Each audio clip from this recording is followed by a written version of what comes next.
always think it's like a refill that they've done.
My golf time is not that bad, but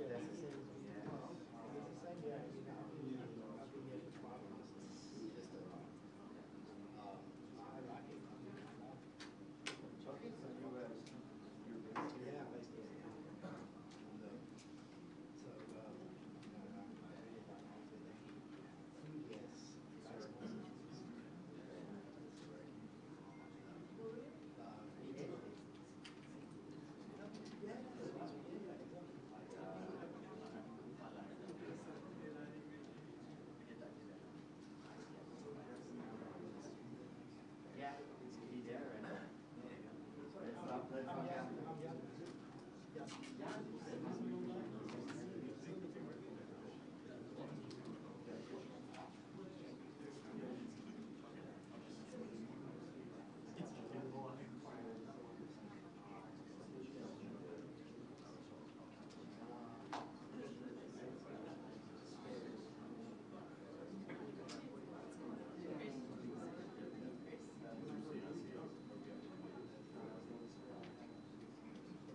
no, but the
Test, test, 1, 2, 1, 2, 3, 4. Test, test, 1, 2, 1, 2, 3, 4. Test, test, 1, 2, 3, 4, 5, 6, 7, 8. Test, test, 1, 2, 1, 2. Test, test. Okay?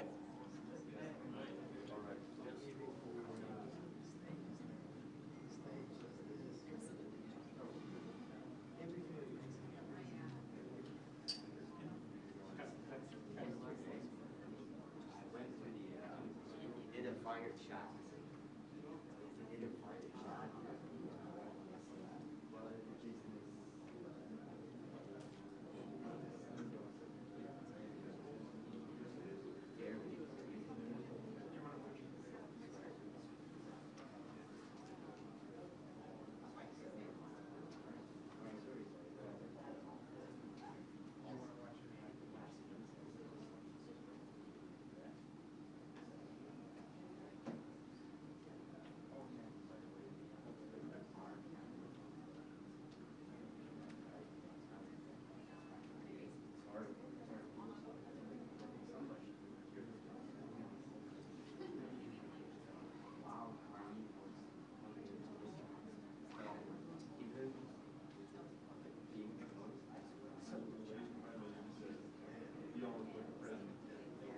No consequences.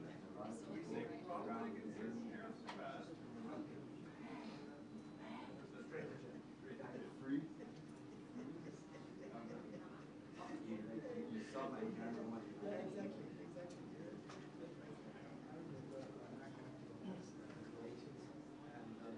So we sit like this. Army out, these guys here that analyze. The Prime Minister is coming soon. The date when he picks up his ballot. He goes into the booth there, comes back and reports his ballot in the voting box there. He's standing and comes through the side.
Hey, Steph, you going to football season?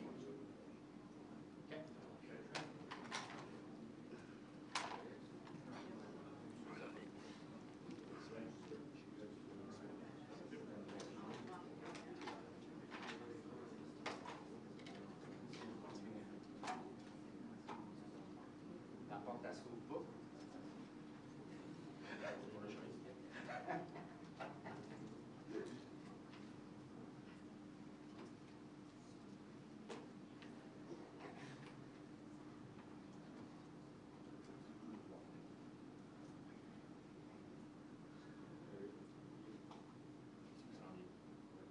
When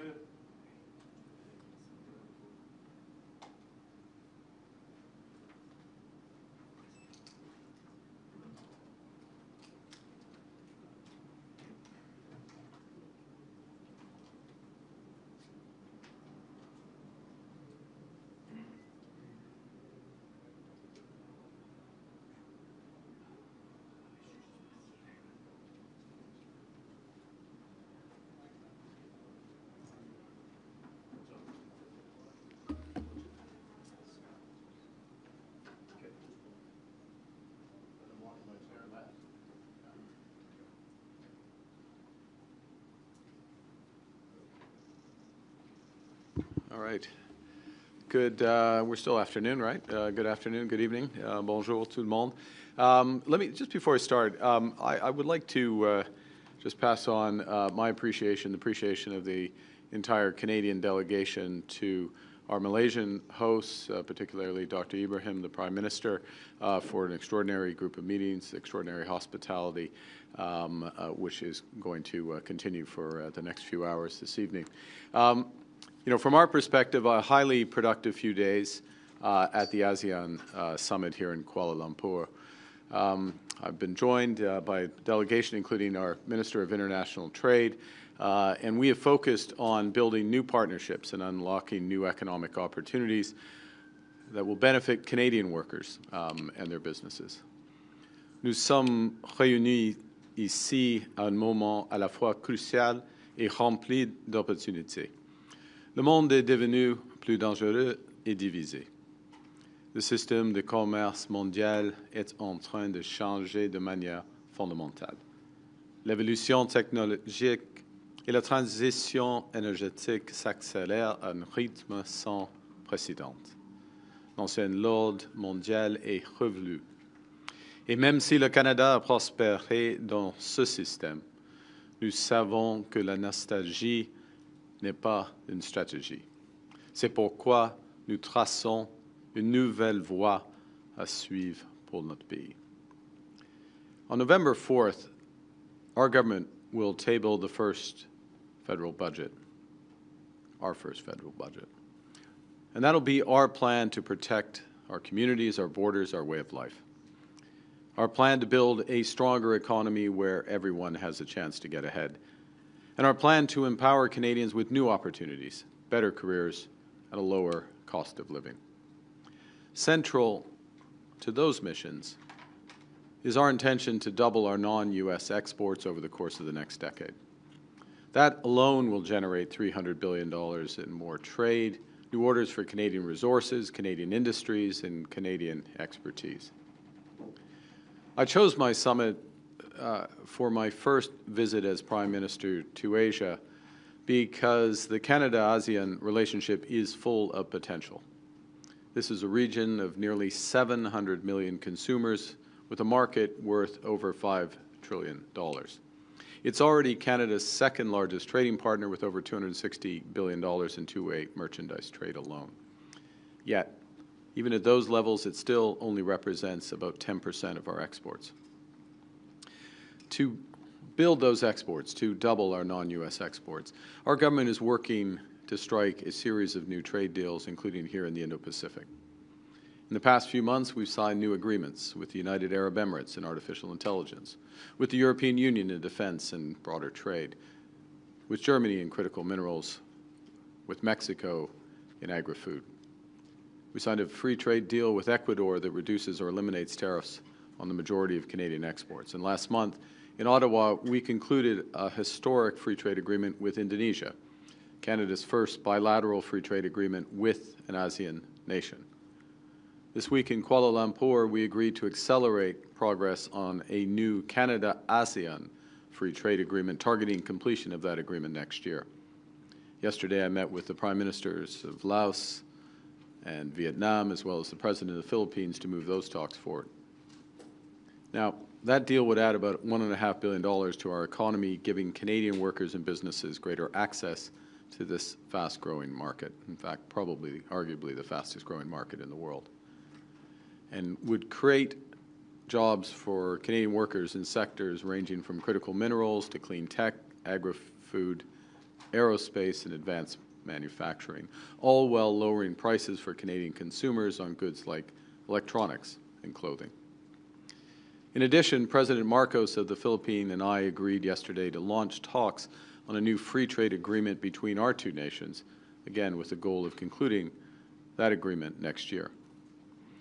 This week, we also made significant progress on energy.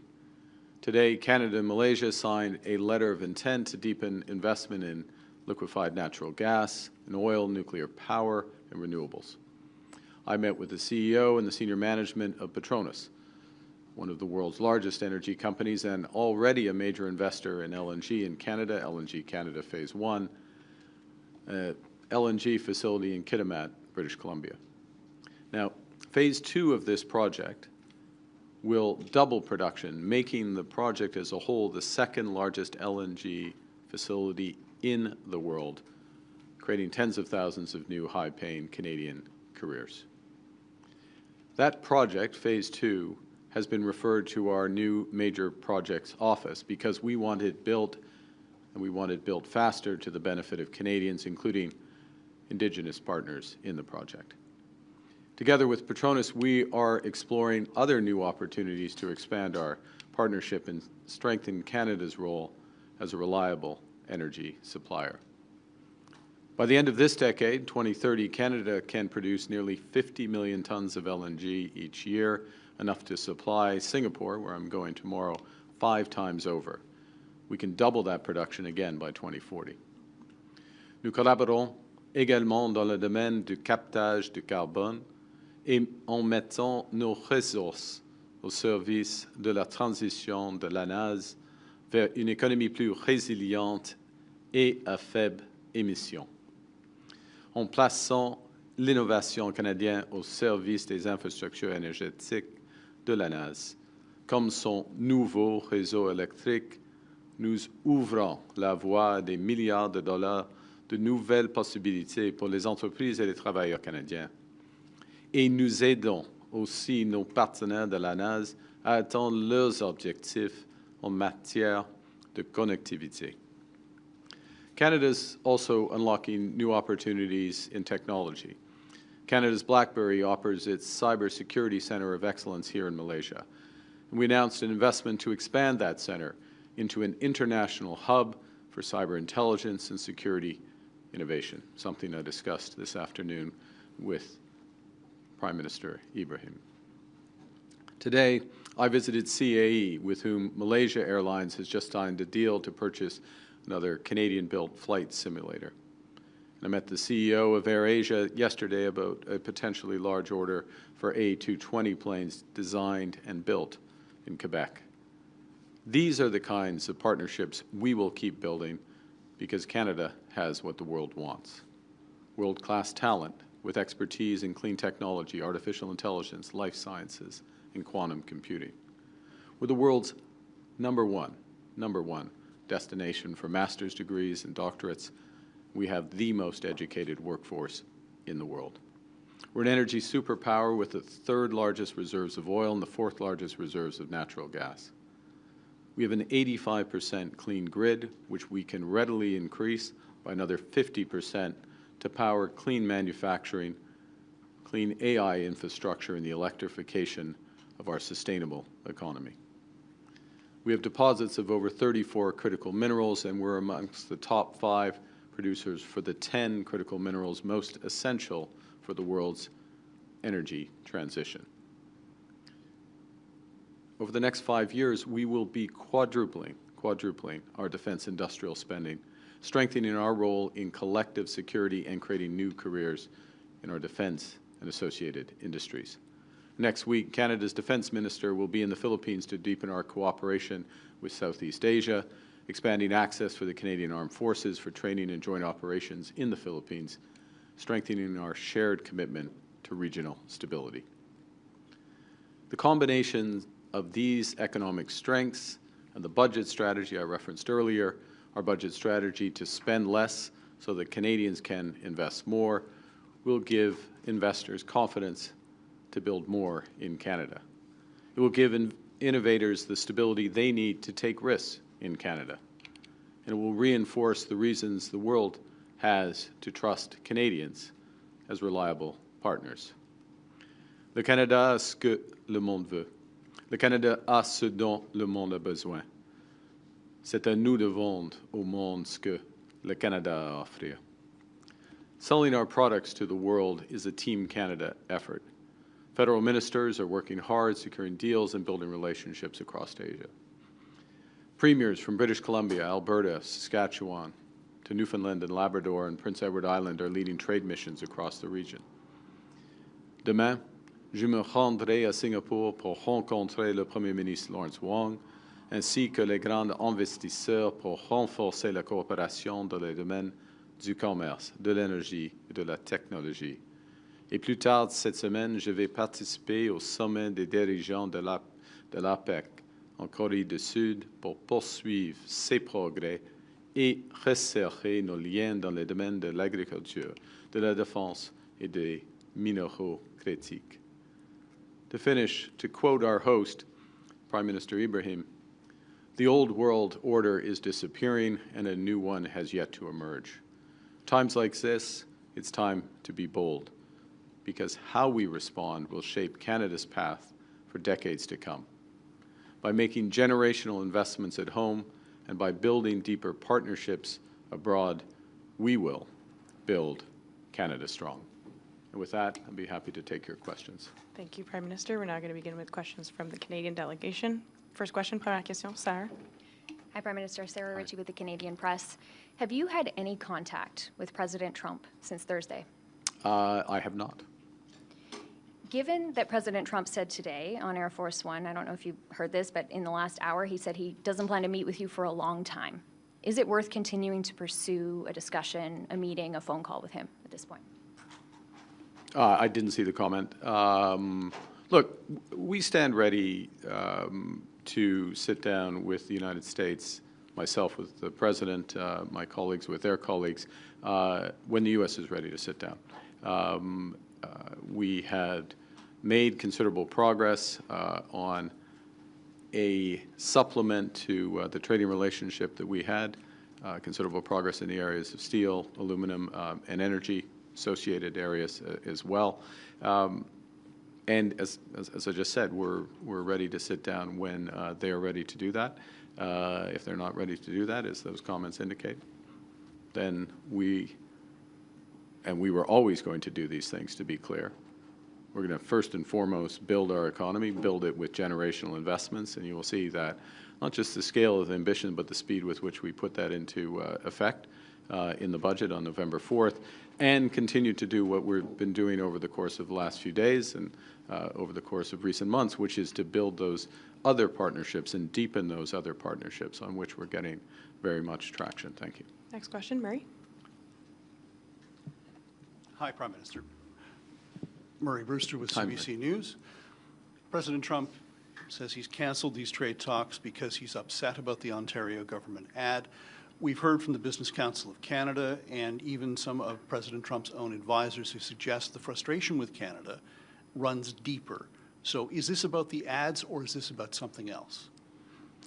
Well, look, as I say, and there were a series of very detailed, very specific, very comprehensive discussions, negotiations on the areas I just listed to in response to the previous question, up until the point of those ads running. First point. Second point, I would suggest you take the President at his word for his reason. And that is the reason why, from the perspective of the federal government, which I'm responsible, we stand ready to pick up on those discussions when the United States wishes to pick up on those discussions. So those in the room, those exchanging term sheets, those having the discussions about specific areas where we can make mutual progress to the benefit of workers and businesses and communities in our respective countries, had been making progress. Those ads came. The President had the reactions which you have seen, made the decisions that he has made, which, you know, those are his decisions to take, and we're in the situation we're in. Follow-up. As a follow-up, Prime Minister, given everything that we've seen, do you really think the United States is interested in making a trade deal with Canada? Look, we are their second largest trading partner. We provide a series of essential goods for their economy. We are one of many providers, but we provide in some areas essential goods for their economy. And we create more room for them to do other things. I'll give you an example. If you look at Canadian exports of aluminum to the United States, and aluminum is bauxite and energy. I mean, there's a little more to it, but can simplify it to that. The embedded energy in the Canadian aluminum exports, which provides 60% of the aluminum to the U.S. market, is the equivalent of the energy of 10 Hoover dams in the United States. Now, is the best use of that scale of energy, creating that scale of energy to make aluminum in the United States, as opposed to continue to foster and power the AI revolution, which the U.S. is leading, or power homes and others. I mean, these are decisions for the United States to make. Point being, as a supplier to the United States, and I gave aluminum as one, I could give many examples, we are an important supplier in many areas. As well, we are a large customer. You know, for over 30 states, Canada is the largest export customer for those states in the United States. So there is a very strong, deep trading relationship, and there is an alignment of interests in many areas.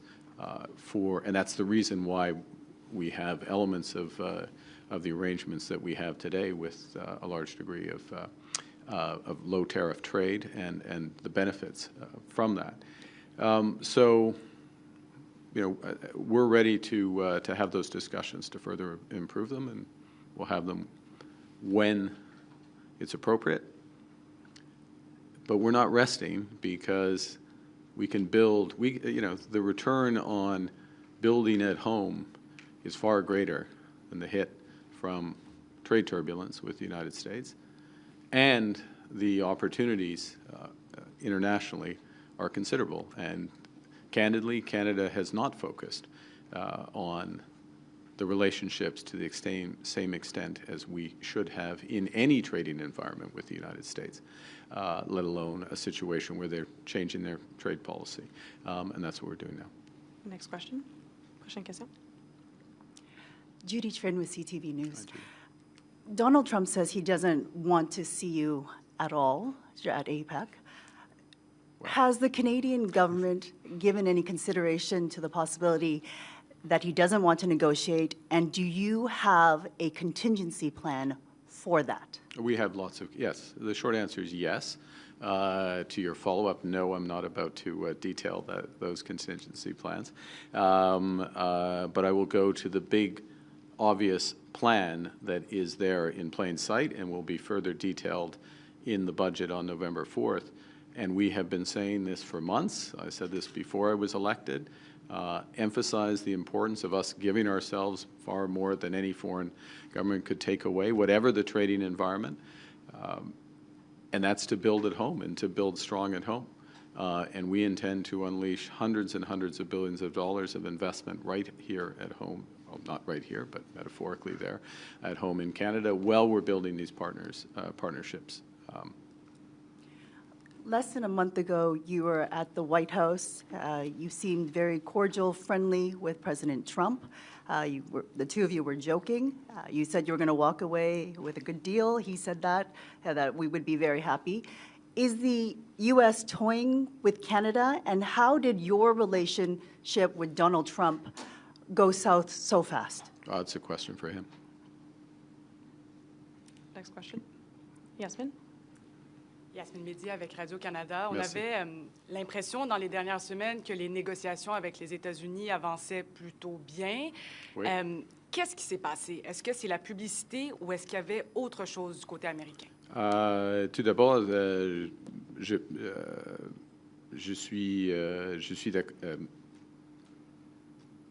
reconnais votre description. On fait de progrès dans les négociations, des progrès détaillés, des progrès constructifs, des progrès approfondis en ce qui concerne l'acier, l'aluminium, l'énergie, d'autres secteurs alliés.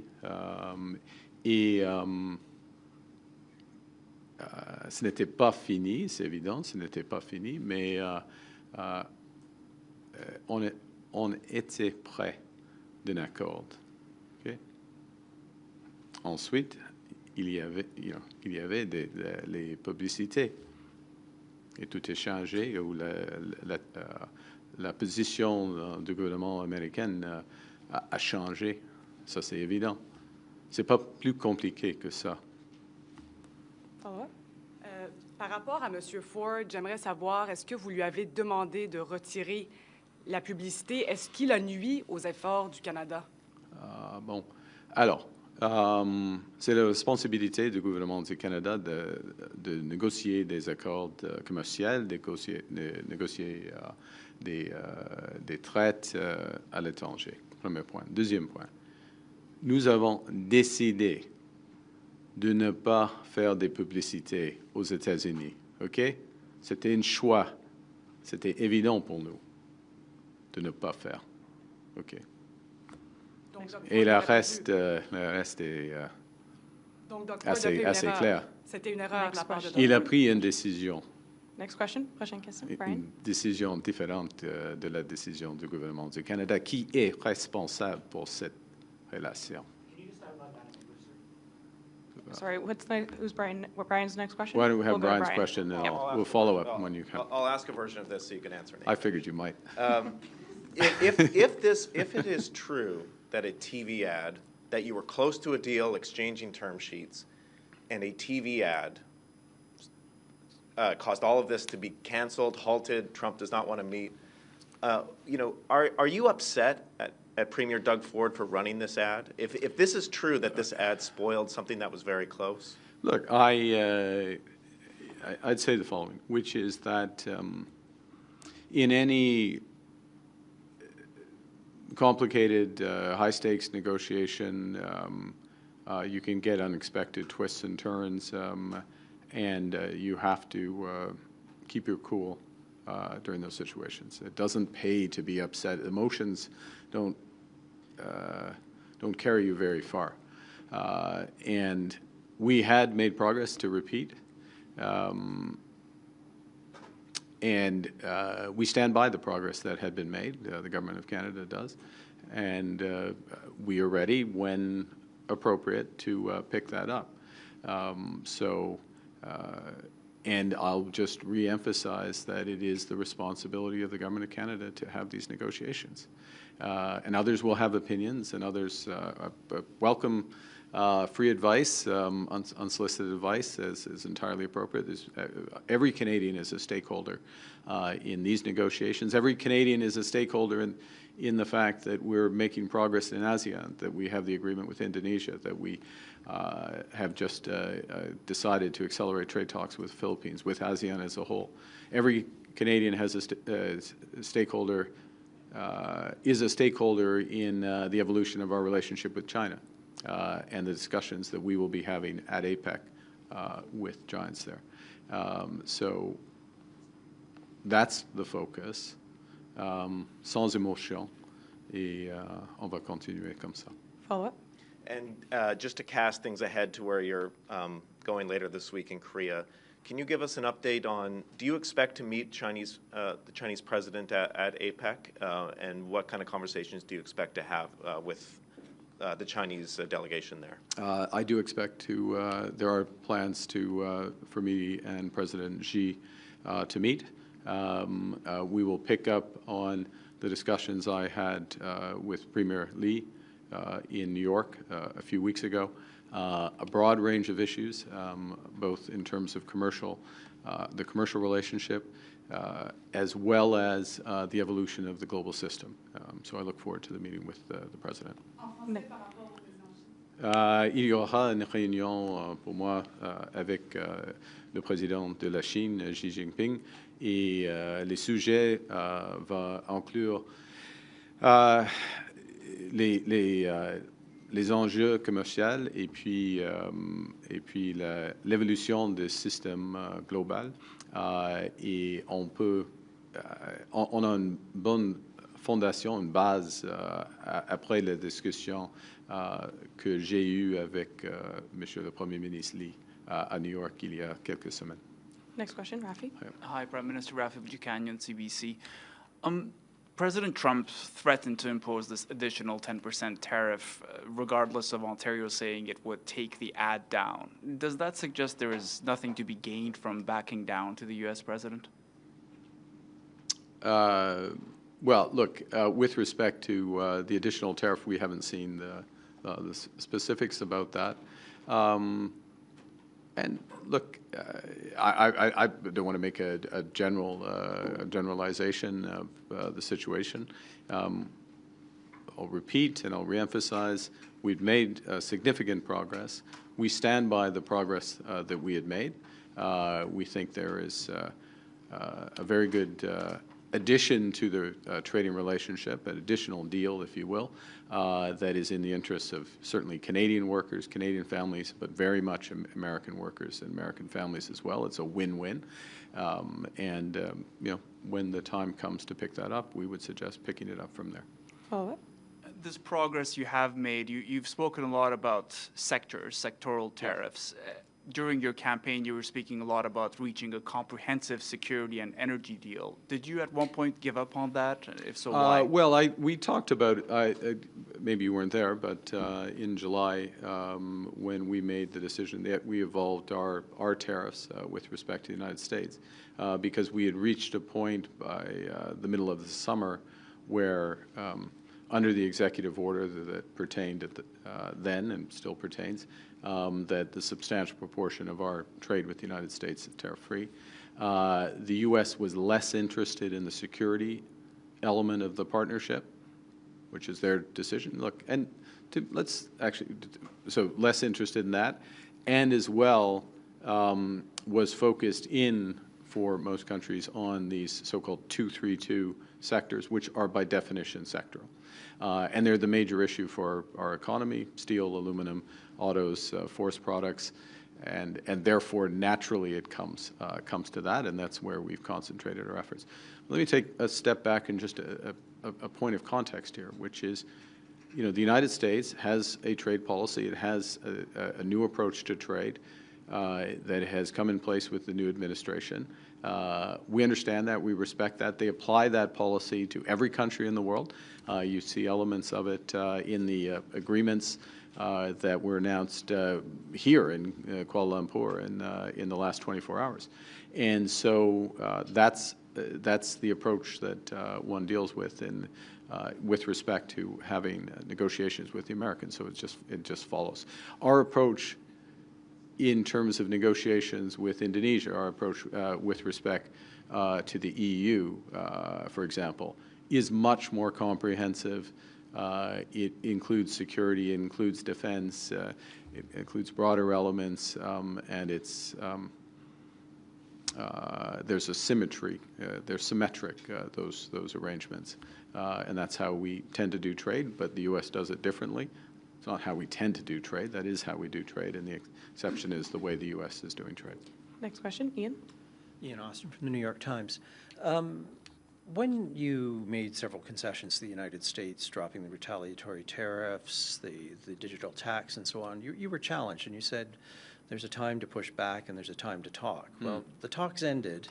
Well, they just ended. Yes. Yeah. So, I mean, are we back into retaliation? Does this open the door to things like removing the EV tariff? Look, I wouldn't speculate on that. I'd say the following. I mean, you can speculate. I'm not going to speculate on that. I'd say the following.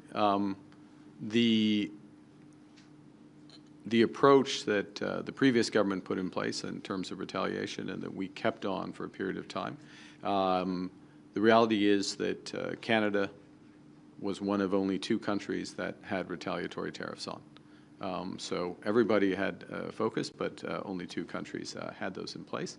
And the value of those retaliations was diminishing. Remember that tariffs, we put retaliatory tariffs on, there is a cost at home for those tariffs. They were designed to minimize those costs, but there's still a cost at home. And those costs build up over time. So we took the decision, we stand by it in terms of taking those down, taking those off, and then we made the progress that we did. We will, it goes to the earlier question, I think it was Judy's question about contingency plans, and right.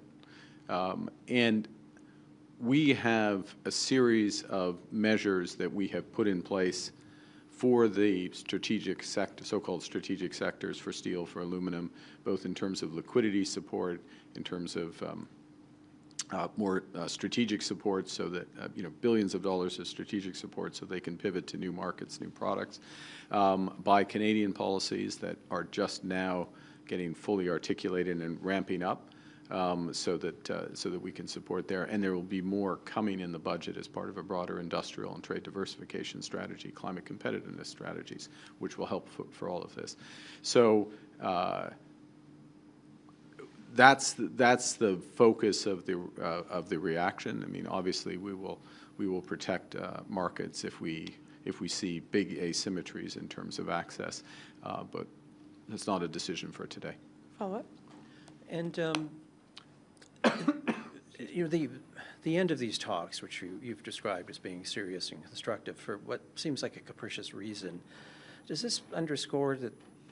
Is there any value in trying to negotiate something with the Trump administration? Is its word worth anything? Look, I think that yes. I mean, the short answer is yes. There is value. There's tremendous value in those negotiations. We've seen the U.S. administration has made a series of commitments and agreements that is stood by. Some of those have been in the peace and security area. Some of them have been on the trade side. But just to be absolutely clear, we represent Canada. We are going to fight for Canadians. We are only going to agree to a deal through a negotiation that is in the best interests of Canadians. They are working in the best interests of Americans. There are places where those interests are aligned and they overlap, and we can have a deal. But we're not going to accept something that is not in the best interests of Canadians, and they understand that. Next question, Mackenzie. Okay, Mackenzie, you can ask your en anglais. Mackenzie Gray with Global News. I'd like to follow up on Sarah's earlier question. I know you said you haven't spoken to the president, but you've been known to text with him. Have you reached out to him personally at all since the president knows that I'm available to speak to the president, as I would be, as you would expect. I mean, as president of the United States, so of course, make myself available. I make myself available for other world leaders as they wish to. We will both be in APEC. Canada's a member of APEC. I mean, we're going to be there, very much so. Follow up. So you haven't reached out to the president at all? The president and I have not spoken since he took this decision. And you want to chat with him at APEC? We are ready to have discussions when the Americans wish to have those discussions. But we're not, obviously we don't dictate the timing of that. And last question, dernière question, Steve Chase. Steve Chase, Globe and Mail. I wanted to ask you about where the relationship with China could go. And your predecessor fenced off significant portions of the Canadian economy from Chinese investment, critical minerals, anything related to national security, academic collaboration, the list goes on and on. So my question for you is, are you willing to revisit or consider lowering some of those restrictions so that more Chinese investment could flow into Canada? Well, it's the start of a broader discussion. There were greater restrictions that were in place given other issues in the relationship, first point. Secondly, there needs to be a resetting of expectations, or we're in the process of a resetting of expectations of where the relationship can go, the extent to which we have different systems, where the relationship can go and where it won't go. And that's part of the discussion that has begun. I think what is absolutely clear is that a relationship, for example, where there are extreme restrictions on travel between our two countries is an unusual place for the Canadian-China relationship to be, given the history of the relationship, given the long history of travel between our two countries. That is one example. It's a very obvious example that progress can be made. There are issues of, as people well know, in agriculture, for fishery goods. There's issues in manufacturing and others, and we will explore what we can build on. Relationships rebuild over time when they have been when they have changed for the worse, and so we have a lot of areas on which we can build. And look, last point, which is that This is our second largest trading partner. This is the second largest economy in the world. This is one of the most influential actors in terms of the global system, such as it is. And it is a country with whom we had no senior level contact for 7 years until I met Premier Lee in New York.